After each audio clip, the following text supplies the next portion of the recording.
This week's movie Who Am I?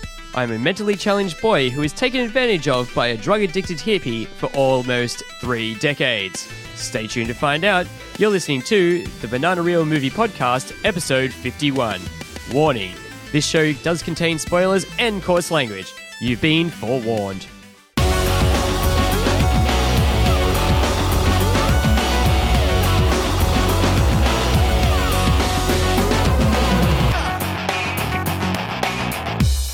Hey there, folks. We are the Theatre Gorillas. My name is Heath. And I'm Dan. And we come together every fortnight or every couple of weeks or whatever analogy you have for time. And it's the same period of time, mind you. Whatever you want to call 2 weeks. Whatever you want to call 2 weeks, exactly right. And we talk about movies. Just before we go ahead, just like to let everyone know you can contact us on Twitter and Facebook. We've got a website, theatregorillas.com, and you can also email us at Gmail. At Gmail, I hear. Gmail, At Gmail. If you just type in at Gmail, mail will come to us eventually. It's almost magical. It's almost magical. Yeah. But yeah, if you put Theatre Gorillas, it comes a lot quicker, I hear. It helps. It helps. Due to here, it comes a lot quicker. And anywho, this week we are going to be talking about Batman, The Killing Joke. With looking over at my notes here, which is called IMDb. Directed by Sam Liu, also produced by Bruce Timm, who produced the legendary animated series. Ah, yes. And of course, this sees the coming together, well, for the first time since Arkham Knight, Kevin Conroy and Mark Hamill in their roles of Batman and the Joker. Mm-hmm. So, on that note, let's get straight into it. Right. I've got one thing I'm going to say, and actually it's going to pose a question. Yeah. My question is, did you think it lived up to the graphic novel? Well, no, not at all. No. Even like at a fundamental level, the animation wasn't as nice looking as the novel. You know, like didn't have the graininess. No, Yeah. but even like the level of detail, they pared down the detail in all the shots, so it's very much a very sort of flat image. Yep. Another thing I found about the animation is, I don't know whether you noticed it, but it often dropped frames. No, I didn't notice that at all. Yeah, a lot of it, they sort of only actually animated 1 or 2 frames a second. Okay. Yeah, so it's really inconsistent. I've seen a couple of other people note that as well. I thought it was just me, but yeah. Now, do you think that's because, now we were lucky enough to go and see it at the cinema. Like we went to one of it was the only, at 3 o'clock in the afternoon on the one day that every cinema, I mean, at first we thought it was only be one cinema. It turned out pretty much every cinema in fucking Sydney was showing it. There was a few, yeah. There was a few. Yeah. But do you think that's because we saw it in the cinema and not on digital release? No, it would be the opposite. Okay. If anything, it would be a digital release where you'd have stuttering issues that would be due to the format, not the actual design. So yeah, no, the fact that we saw it in cinema just proves that they are actual issues, because I was reading another review, somebody was watching the digital version and they weren't sure whether or not it was just because it was a digital stream. Okay, so it's not just... Okay, so that's a little faulty. No, well, I didn't notice it. Maybe that's because as well I don't have as keen an eye for that sort of thing. So what about you? What did you think? Did you think it lived up to the novel? When they actually got into the graphic novel, I did enjoy that part. But the half a movie epilogue that they added in, so we have a kind of backstory for Batgirl. Yeah.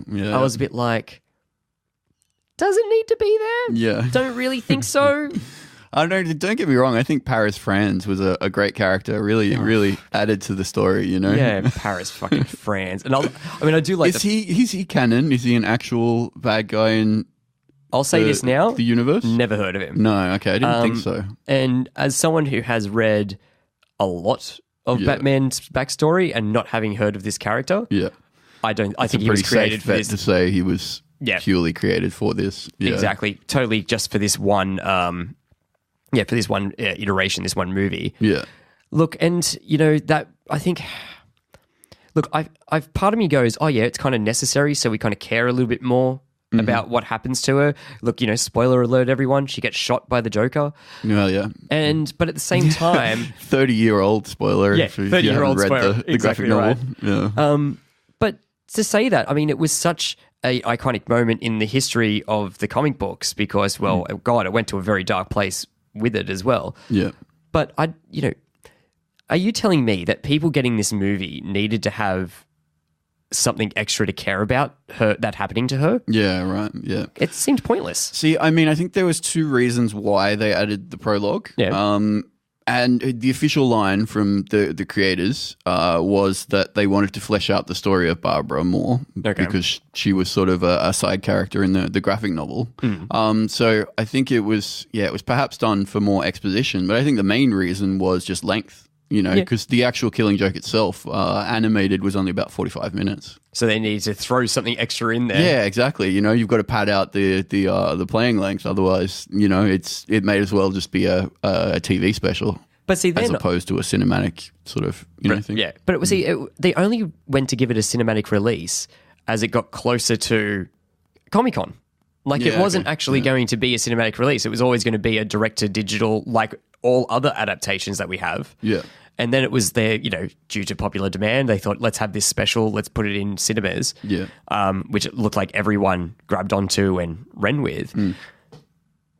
But, can't we just flesh out the story that we've got? Can't you maybe add a few extra things in at the beginning?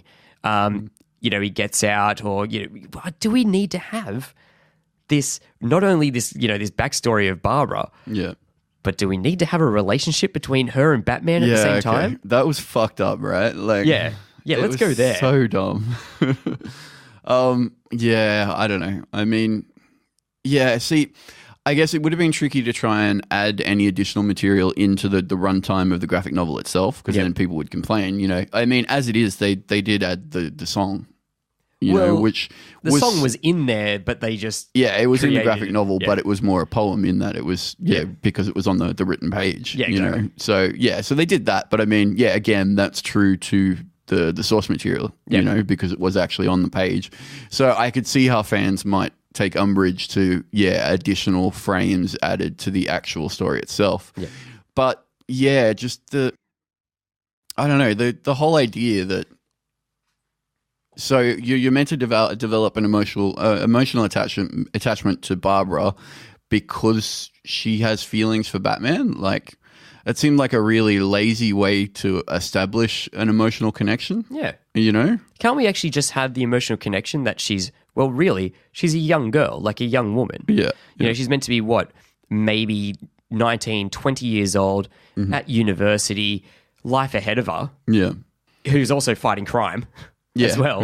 And then, can't we have the father figure? Because that's actually in the graphic novel, that's what I had more of. It was not that, I mean, granted, she is a side character. It's very quick what happens to her. And, but we still have, it's the fact that Batman, she is a ward of Batman. So she is more like a daughter. And this whole grabbing in, the relationship thing, I mean, granted, we were having the chat about it on the way home. Yeah. And talking about, well, what is it? It's they brought it up in Batman Beyond. It's like maybe it was a little nod to that. Right, yeah. But then the timeline would have been all off anyway. Timeline would have been all off, and in Batman Beyond, she never got shot. Yeah, well, exactly. Yeah, like in the Batman animated series. So it doesn't fit in even there either. Yeah. See, and there's a weird duality to the prologue as well, in that they're chasing Paris France. He's got the hots for her. Yeah. And then so they're trying to play off that, and then she turns around and goes, "Oh, well, I don't like him, but I like you, Batman." Yeah. Hey, let's do it. Yeah, I think that would have been enough, having a really creepy supervillain who's got the hots for her. And that's the reason there's a schism between Batman and Barbara, because Batman's like, no, stand down, he's really trying to, fuck you up. Yeah. I don't want you to get raped, sort of thing. That could have been the reason why, there was a split. And once again, maybe that goes to that whole, it's the parental. Yeah. It's the parental relationship. Yeah. It's the caring father who doesn't want anything to happen. Yeah. Paternal, thank you. Yeah. I'm like parental, fucking hell. Yeah, exactly. It's that whole caring instinct that he would have for his wards, which of course he would have. Yeah, of course he would have. That did. It really kind of rubbed me the wrong way. Yeah. And I felt it was really unnecessary. Yeah, really that's unnecessary. Yeah. See, my other problem with it is you're trying to add all this backstory to such an established issue, you know, like the Killing Joke. You're trying to add this backstory to, you know, such an established storyline. Yes. You know, it just cheapens the whole experience a little bit. It does. And know? Especially like, because I kind of end up sitting in the cinema going, are they going to get into it yet? Yeah, right. Like, when are we actually going to hit the Killing Joke? When are we actually going to see the Joker? Yeah. When are we actually going to, you know, go through the motions of what that all means? Yeah. And, you know, it was very long. It was very, very long. It felt like it went for at least 30 minutes, if not more. It was a good 30 minutes, yeah. Yeah. So it was almost half the movie. Exactly. Yeah. That's insane. And that's, I don't want to say it's pointless, but it is. It's because it's not what people paid their money for. Yeah, exactly. Yeah. So, I mean, I guess we should address the tail end of the movie. Okay. Before we further deconstruct the prologue. Yeah, exactly. Let's move on. Yeah. So what did you think of the voice performances? Look, voice performance wise, Kevin Conroy, I can't really fault that much. Yeah. You know, he's Batman. Yeah. And you know, he's been solidly doing that voice and in that manner for what, 92? So yeah, so you'd be what, about 24 years? Yeah, 25 years. Yeah. Mark Hamill.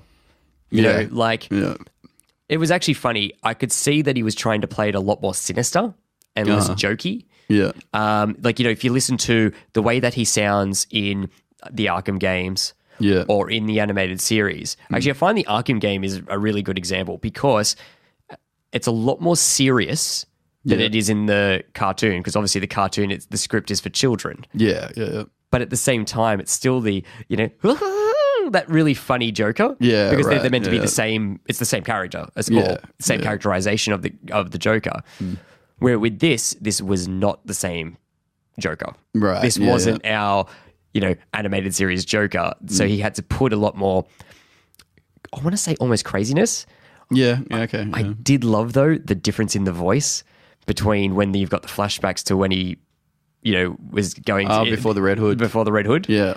To you know, how he actually sounded meek. Yeah. He sounded like a loser. He sounded, you know, like he had no direction, hopeless. Yeah. And then, you know, as the Joker, he sounded like a nut job. Yeah. Yeah, that's true. And so goes to the talent of him. Yeah, definitely. And Tara Strong is, you know, she's also been playing Batgirl for a very long time, and she's been doing a great job there too. So cast-wise, you know, as in voice acting-wise, I was happy. Yeah. Yeah, like I can't fault that as much. What about you? Yeah. Overall, like you said, you know, they're iconic characters voiced by their iconic voices. You know, they're iconic voice actors. I don't know if I had any criticism, I'd say maybe sometimes Conroy sounded like he was phoning it in a little bit. I do see what you mean there. Yeah. But I think when he came into, like, I loved the part, you know, when he's in the jail cell. And it's got that great scene where he does the whole monologue. You know, you're going to kill me, or I'm going to kill you, and this is the point where we're going to go to, and we need it to end. Yeah. And then he realizes, wait a second, that's not the Joker. And sees the face paint comes off. Yeah, exactly. And he's like, what did you do? And I love that as well, because it's that whole, holy shit, you've let him out. What the fuck have you done? Yeah, that's it. Yeah. Coming back to so the second half of the movie, as we said, it was sort of, I would say 95% of it was true to the graphic novel. But I just remembered another thing that did stick out to me is the way they incorporated the hookers that lived or worked under the bridge. Yeah. So once Batman realizes the Joker's out in public, he tries to track him down. Obviously, going to all the people that the Joker generally associates with once he gets out of prison, or, you know, makes a break like this. And one of the first places he goes to is under a bridge where there's 3 hookers. Yeah. And they're like, he normally comes to see us when he gets out of prison. Yeah. It's like, well, hang on, no, wait. So now you've sexualized Batman and Barbara. Fine, you know, if that's the story you want to tell there. But now you're sexualizing the Joker. Yeah. And this version of the Joker, like, he's beyond sexualization, you know? Like, he's a madman. He's not worried about fucking prostitutes. No. You know? And he wouldn't take it out of He wants to see the world burn. That's right. And that's his raison d'etre. Yeah. He's the sort of guy where he'd be more concerned with getting whatever next plot or plan or scheme that he has, actually I don't like using the word scheme because scheme actually requires some form of gain at the end of it. Okay, yeah. And his gain, I mean, the thing that he wants the most is to ruin, not to gain anything personally. Yeah. So shenanigans. Oh, that's a good one. That's a fun word. And that goes well with a clown. Exactly. He's old shenanigans again. He's burning the world down. Exactly. I'm having my fun. But exactly, he's not going to take the time out. He's not going to take the time out to go and, attend to his base desires, assuming he had any left in the first place. Exactly. And I think we were also saying, I could see that working for, say, maybe, and I haven't seen it yet, the Suicide Squad Joker. Yeah. Because that seems like he goes down that road a little bit more. Mm-hmm. And so I could understand it from there. But not from an iconic representation of a character that is, from a storyline that is so loved and so honored. It doesn't fit. Yeah, it just seemed trivial, like why add that little detail in there? Yeah. And like you said, in comparison to Leto's Joker, one of the big criticisms when the first couple of shots of Leto as a Joker came out was about his tattoos. Yep. It was like, well, no, the Joker wouldn't have tattoos. He's not the kind of person that would put that much forethought into things. Because like you said, he just wants to fuck shit up. Yes. That's his thing. Yeah. But obviously that's a different kind of Joker. Yeah, because he has Joker. gone to that detail. And I must say I did see Suicide Squad last night. We'll be reviewing it for the next show. Yep. But I'm probably going to say the critics are not far off at this point. Oh, well, you know what? We'll save that one for the next show because we could probably spend it. Next thing you know, it's 40 minutes later and we haven't spoken about Batman. Batman Killing Joke. Yeah. All right. So look, that characterization, but see, that wasn't a big characterization. That was just almost, like for me anyway, I kind of did. I mean, I did have issue with it. Yeah. But I kind of ignored it. Right, okay. Because actually we were talking about it afterwards. You'd almost hadn't noticed it, huh? I almost hadn't noticed it. Well, I did, but I didn't. It didn't stick with you. It didn't stick with me, and it didn't really fit. So I kind of, when something happens in a movie and you go, fuck it, I'll ignore that even happened. Yeah. And I won't let it ruin it. Yeah, like in Force Awakens. Yeah. There was a few moments there where I'm like, okay, that's absolutely stupid, but this is Star Wars. I'm okay with it. Exactly. And it's a right amount of stupid that you can ignore it and it doesn't ruin the movie for you. Yeah, exactly. Yeah. It's no Martha. No. Yeah. Yeah, it's fine. Why did you say her name? Exactly right. Oh man, it's been a fun year for DC. So it has been. But sorry, coming back to the Killing Joke. Yeah, let's get back into it. So yeah, aside from that, I quite enjoyed the second half of the movie where they actually cover the graphic novel. That stuck out, and I was like, that's a bit odd. But aside from that, I think they were almost frame for frame true to the novel, huh? The more, it's actually funny because I was kind of little parts of it. I was thinking, oh, is that right? Did that happen in the novel? Did that happen there? And actually, because I remember speaking about it, I did go back, picked up my issue, and had a quick read through. It was more than actually frame for frame. They took line for line. Oh, well, there you go. There was actual a lot of the script, like things that each character said in each situation, is from the book. Well, there you go. So, I mean, when they did an adaptation of this, they fucking adapted almost perfectly. Yeah. Well, in that half of the film. Yeah. Yeah, so I actually... Prostitute line. Prostitute line was not there. Accepted. But high five to them.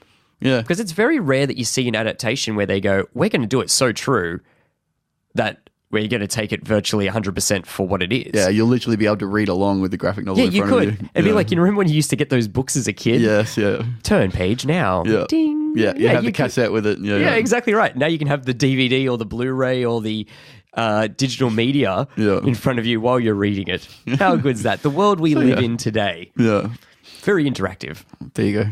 Yeah, but I think so all in all, when it came to that adaptation factor, they did a pretty good job. Yeah. I actually have to say I really, and this now is going to go back, especially the points when they had the flashbacks to before he became the Joker. Yeah, right. Yeah, the whole Hood story. The whole Hood story. That was very cool. I enjoyed that. Yeah. Yeah. See, I'm just thinking, I think with a property as popular and as renowned with the fans as the Killing Joke, I don't think they really could have done it any other way. No. you know, like, well, that and that comes back to the idea of adding the prologue so that they don't actually disturb the fundamental story, you know, what everybody's actually there to see. Yeah. So, you know, I mean, I guess a more cynical person could say it was lazy or uninventive, you know, just taking it frame for frame, word by word for word.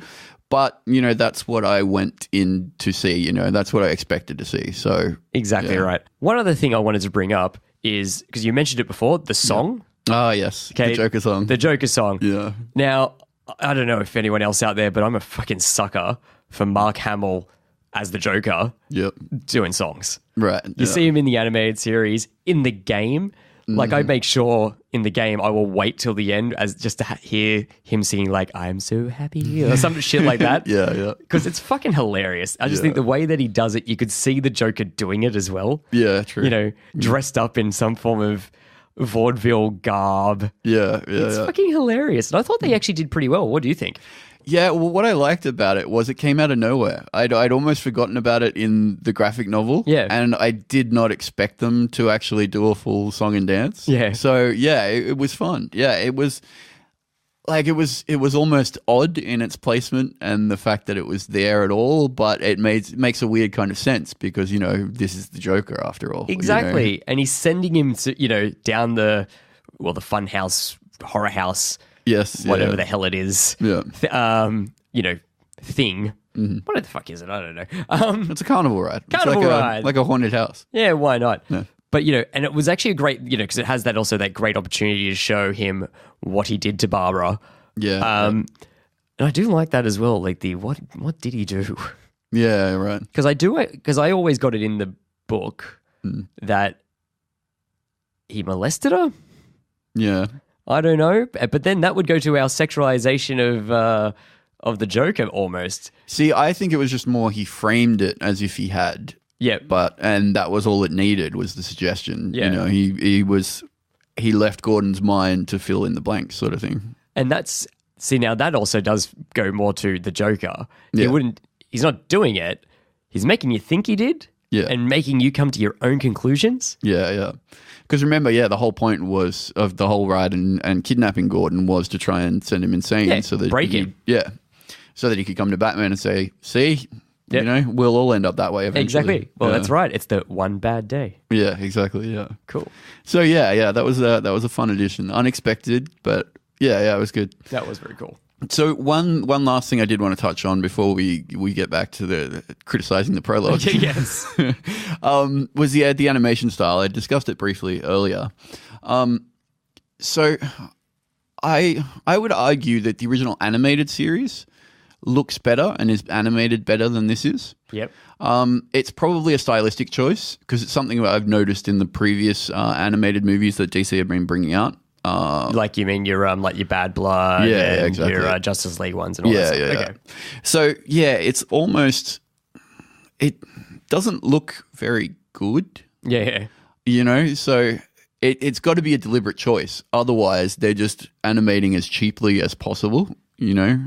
Do you think? And this is something because when I was watching it, I kind of got the idea that they were going for. Okay, you know, in the animated series, the whole big thing is that they did a lot of it on black. It was meant to look really dark. It was meant to look, you know, so that's the effect they're going for, the darker aesthetic. Yeah. But because now they're doing it in digital, like primarily digital, do you think you can achieve that same darkness as you could rather than cell shading? With actual cell shading. Yeah. Well, I definitely think, the conversion to digital animation has had an effect on the way they produce them. Yeah. Definitely. So I don't know. You can look at other animated movies that look a lot nicer, you know, like, and even ones that have a darker aesthetic. I'm trying to think of some examples. You look at a lot of classic anime. Yeah. You know, and even in anime, they use shortcuts in animation, but it's still overall it looks a lot more. I don't want to say professional. It looks more impressive. Well, you can use the word professional. Yeah, I suppose. Because, you know, I mean, granted, we're then now saying that the animation team at DC are not professional. Well, See, it's the implication there. Yeah. So, I don't know. It just. I would like to see a DC animated movie where they do something more with the animation. Yep. You know, like, so obviously they went from highly shaded and detailed drawings in the graphic novel to this very flat sort of look for the movie.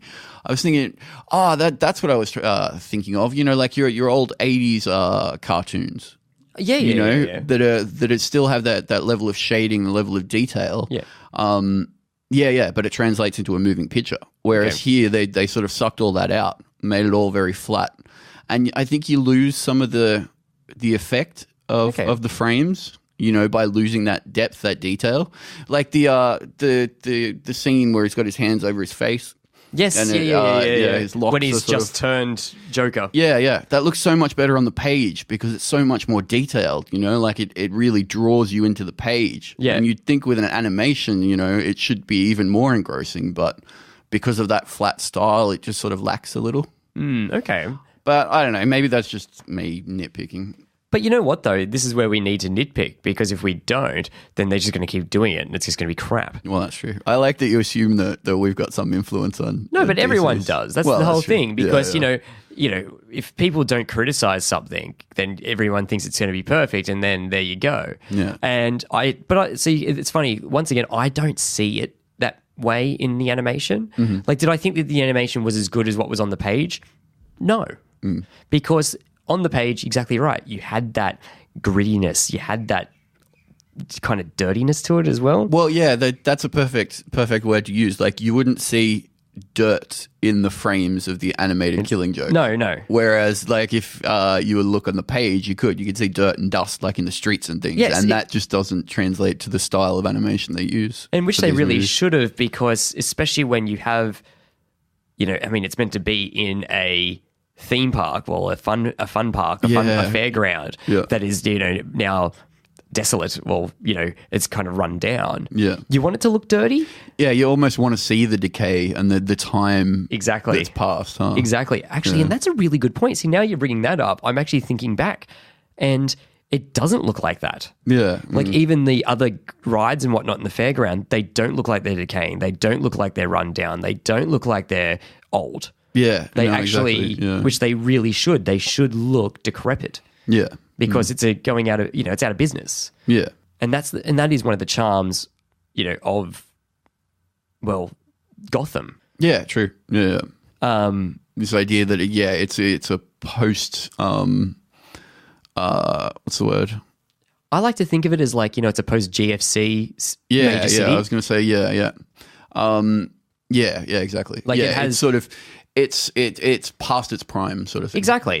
It's like, you know, you think about, and any listener out there, I'm really sorry if, you know, you live there and I'm about to put it down, but somewhere like, say, like Flint, Michigan. Okay, you know, massive booming place at one point. Yeah. Now quite run down because of, you know, lack of industry and lack of money and whatnot. Yeah, definitely. And that should have come across in the animation. Yeah. So I think maybe there's a level of atmosphere that got lost there. Atmosphere, what a great word. Yes. No, that's brilliant.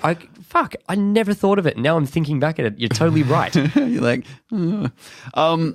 I can't recall off the top of my head. I think maybe there were some matte paintings in the backgrounds.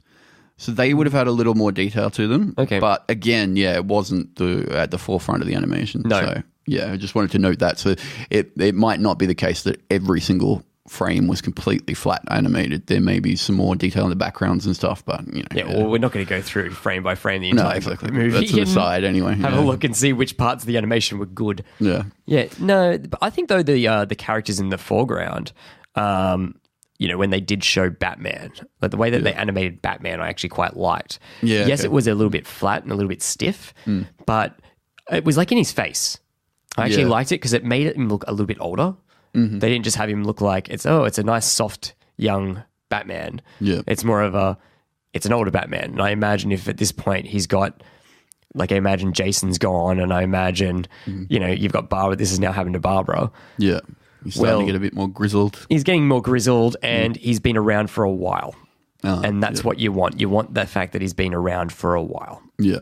And so I thought that was really well done. So, so that's that's the main part of the Killing Joke. Yeah. So I think overall it was quite well done. Like we said, there was like we're picking apart faults, but they're only minor faults. Like the entire experience was quite enjoyable. Yeah, exactly. I totally agree. I think the entire thing from, like I said, when you actually start the Killing Joke, when you start the Killing Joke till the end, it was quite good. And I'm not going to talk about the ending yet. I think we can talk about the ending at the end. Okay. So we might move on back to the epilogue.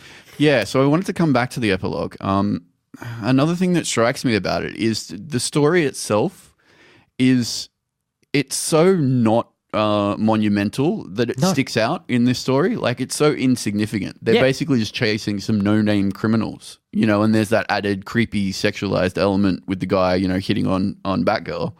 But yeah, it was a forgettable story as well.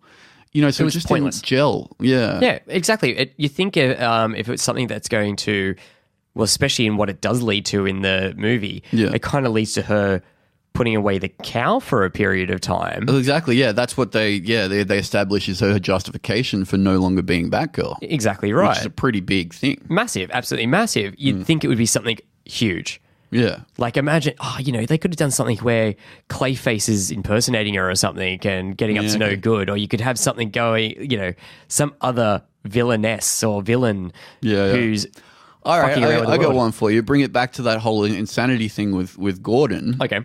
Scarecrow comes, gives Barbara a massive dose. She gets really fucked up. Yeah. And she just can't, like, anytime she tries to put on the cowl, she starts hallucinating and shit. Oh, fuck, that'd be brilliant. So, it brings it back to that cerebral, psychological sort of angle that the Joker was taking with the Commissioner. Yeah. And ties it back in to the story. So it's almost like a PTSD situation. Yeah, exactly. Where she's, I can't do this anymore because every time I put the cowl on, I'm having flashbacks. Yeah. Fuck. Of this big monumental fight we had with, like a key Batman supervillain. Give us a fucking job, DC. We'll write this shit for you. Yeah, sure. When I say you, it's all good. Yeah. We could have this shit going on. Yeah, there you go. So yeah, that was just another thing that got me about it. It was on a scope basis. It didn't have the same scope as the rest of the movie. Yeah. Which is why it made it so jarring. No, it was, and it did not only didn't have the same scope. It kind of, like you were saying before, in the whole overall theme with you've got the Joker trying to make Gordon insane. Mm-hmm. You could have had something of the same level or the same, I don't want to say virility, but because it's like gravity, there we go, like something as strong as that. Yeah. And I think that's great. Fucking Scarecrow making it nuts. Yeah. That would be brilliant. Damn you could straight. have, and it also would make it, God, I would have loved that. Do that for 30 minutes. There's my fuck that. Yeah, that's it. Yeah. Because it brings it back around. So it's consistent with that whole idea of psychology and breaking someone.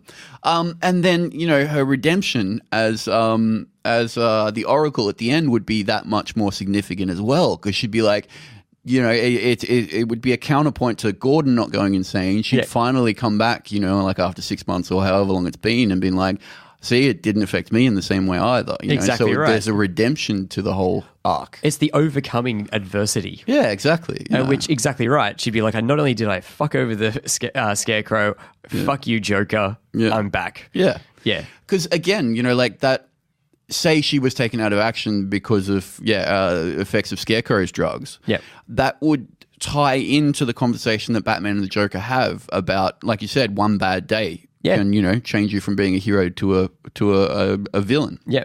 So that brings back that it calls back to that situation then, because Batman will be like, Barbara did sort of go off the rails there. She's not the same person she was. So I don't know. Anyway, I like that. No, see, this is good. That's a spitball. Well, I think because that's it, and especially when what we did get is characters of no substance. No, yeah. Storylines that are fucking outrageously non-character, like out of character, and as well, you've also got, just like it was just boring. Yeah, exactly. Like what were they minor? The bad guys were like minor mob bosses. Yeah. Oh, yeah, trying to take over his uncle's. Yeah, a minor.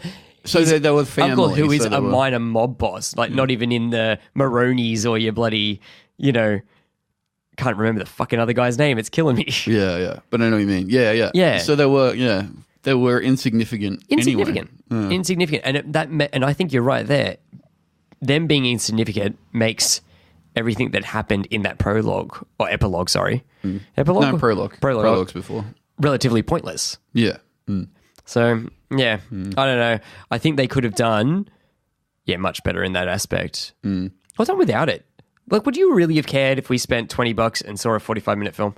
No, I would have been happy to, but I feel like there was, at one point, somebody said, okay, we've got to make this longer. Oh, I guarantee that was an executive decision. Yeah. No, so I agree. I would have been happy with, the 45 minutes to an hour that it was. Maybe extend out some of the scenes with the Red Hood and all that, build up to the actual night of the event a bit more or something. Because they didn't really show that as much either. Because remember in the comic book, you're hearing a lot about the Red Hood gang. A lot. Yeah, the news reports and stuff. Yeah, especially in all the flashbacks. And that kind of went away. Yeah, that's true. Yeah, the only mention of the gang was when the Joker actually says, "Oh, that's the Red Hood. He's the bad guy." Yeah. Exactly. And that's the whole significance of the Hood. Yeah, explained in like one conversation. Yeah, exactly right. Yeah. It's like, oh, there you go. Yeah. Even though it is actually a huge thing because it also influences now subsequent characters in the DC universe. Yeah, exactly. But all right, so let's bring it around then and come back to the ending. Okay. You wanted to say something about the ending? I did. So now we've had this conversation before as well, where there's that whole ambiguous ending. Yeah. You found it ambiguous. I'm not the only one. Okay. I'm not the only one. There are people out there who found it as ambiguous as I did. Now, boys and girls, if you haven't read the novel, go get it. It's fucking amazing. But at the same time, as we know, you've got those last two frames. Yeah. So you've got those... Sorry, I will just butt in there for a sec and say it's very similar to the ending of the Dark Knight. Yes. Okay. Yeah. So go on. Yeah, very similar. Now, you've got those last two endings... those last two frames where you've got, it's all going on, bit of a laugh, and they're both laughing, but then it just goes black. Yep. Now, in the book, obviously, there's no background noise, there's nothing like that. It just goes straight to black. And we've got no idea what the fuck happens next. Yep. Okay, it could, and most people would assume, based on canon of Batman and Batman mythology, that, he drags him over to Arkham. Yep. End of the story. Locks away the key. Throws away the key, sorry. Locks him in, throws away the key, and hopes it doesn't happen. Exactly. But now, when you've got all the references to, you're going to kill me, I'm going to kill you, something's going to happen. There does bode that question is that the point where he kills him? Yeah. Is that the point where Batman says, okay, Joker, you're done? Yeah. And we don't know. See, my one counterpoint to that would be the conversation they have leading up to the finale. Okay. Where the Joker tries to convince Batman that eventually everyone goes bad and killing is the only solution. Yeah. But that's Batman's entire point throughout that entire interaction is that no, I'm the opposite of you. That's not the way it ends for me. So I would argue that's why it becomes quite clear that he doesn't kill him, and because that's the counterpoint to Joker's burn it all down. Mentality. Yeah. Exactly right. And which, you also did say as well, which I think is great, talking about, Gordon's response. Yeah, right. How, that's also a big point as well, where, even though, he's like, haha, I made Gordon insane, but no, because all Gordon says is you bring him in by the book. Yeah, that's right. Which sending a vigilante, and I'm sure there's not many law books that say that's an okay thing. Yeah. But yeah, exactly. So, and it was that, and he uses it as that point, and so you didn't break him. Yeah, exactly. So we're not all like you. No, yeah. And so that could be the point where I shouldn't say that could be. That is a good point where it shows that he didn't actually kill him. But you're right. I do like the ambiguity of it, Like, you don't always have to spell everything out 100%. Exactly. And in the movie, though, I think they take that away. Okay, yeah. Because it doesn't just fade to black. It kind of, you have the pan down in the rain. Yeah. And then it's done. And yes, they're still both laughing and that's it. So you don't know. Yeah. You do know. Well, not that you don't know. you do realize, like, or not do realize. Try again. Third time lucky. You come to the realization that he's just going to take him away. Right, yeah. You know? Actually, come to think of it, wasn't the second to last frame in the graphic novel raindrops on the pavement? It is, but then and then it's black. But then, yeah.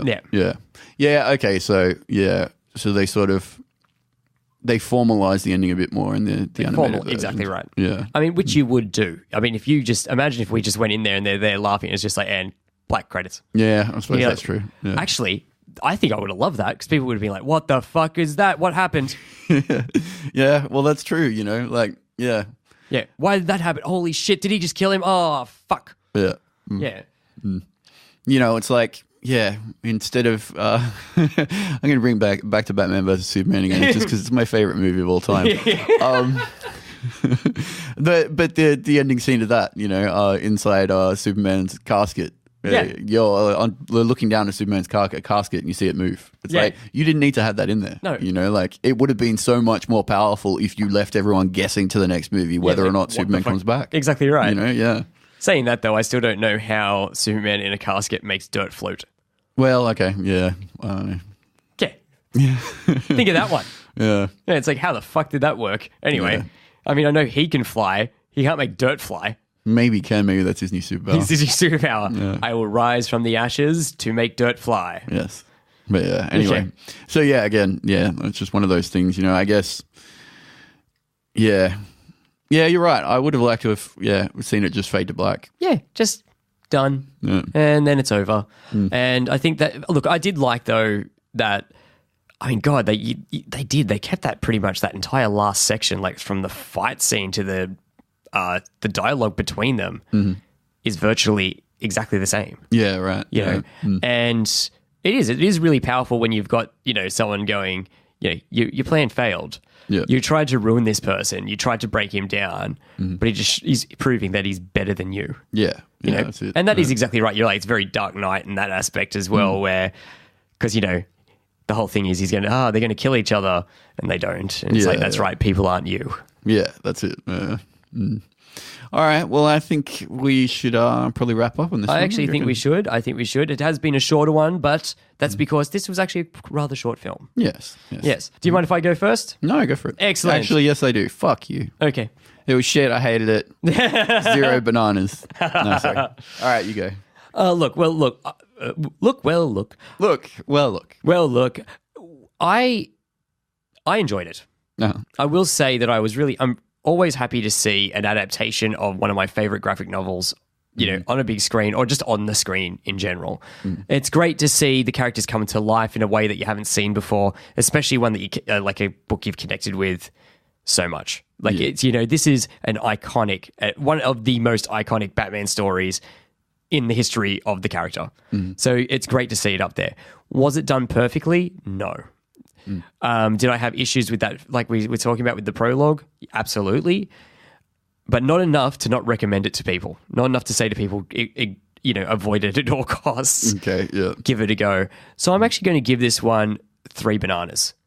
3 bananas. All right. Yeah. Yeah, not bad. You know, it had faults, and it wasn't perfect, but it's definitely watchable. Okay. Yeah, I think I'm going to mirror your comments quite closely. What I would say is that overall, it's a fine movie. You know, it's passable, but the second half, the last 45 minutes, I would say is quite a good movie. Yeah. Or quite a good section in and of itself. So yeah, again, the prologue brings it down just for all the reasons we named. It was unnecessary. It was the mood. It was a different tone to the rest of the movie, which made it really jarring. And, you know, despite my criticisms of the particular animation style that they used, it was still very, very sort of, it paid homage to the graphic novel in a way that really worked on the screen. And here are all the original cast back together again. Great also. So, I think I'm going to have to go with you and say 3 bananas. Excellent. So we got another 3 bananas from Dan. Yes. Well, that's actually a nice, even score for this one. Sure. Well, 3 plus 3 is 6. It's even. Well, that's true. Okay. And also, there's two of us and we scored the same, so it's even. Right, okay. It's like a tie. Right. You know, it's like a shirt with a tie. Why not? It's good. Yeah. So that was a Killing Joke. So yeah, definitely go see it. It's available for digital download now, isn't it? Yep. It's currently available on iTunes and Google Play and whatever other service I think there is for downloading of those things, Xbox and all that shit. Yeah. And I think you can also get it in stores on Blu-ray and DVD. Oh, okay, yeah. Oh, that's one thing we didn't discuss, the featurettes at the end. The sound design and the interviews with Hamill and yes, that's right. I'll just say they were rather forgettable. They weren't very good. If there's more on the Blu-ray or DVD, maybe go check it out. But if you're buying it purely for those featurettes that featured in the cinematic release, yeah, it's not. Yeah, look, and that's exactly what they are. They are the iTunes extras or the extra special features. Yeah. Not even noteworthy. Yeah, no. Yeah. I was ready to leave. Yeah, exactly halfway through them, I'm just like, no interest. Done. Thanks. Yeah. So, yeah. No, agreed. So, look, if you're into that sort of thing, watch them. Yeah. Cool. Oh, well, that is us. We are the Theatre Gorillas. Stay tuned at the end, and we will tell you what the Who Am I was, and I think you'll be pleasantly surprised. Well, that was creepy. Yeah. Ta-ta for now. All right, see ya. See ya.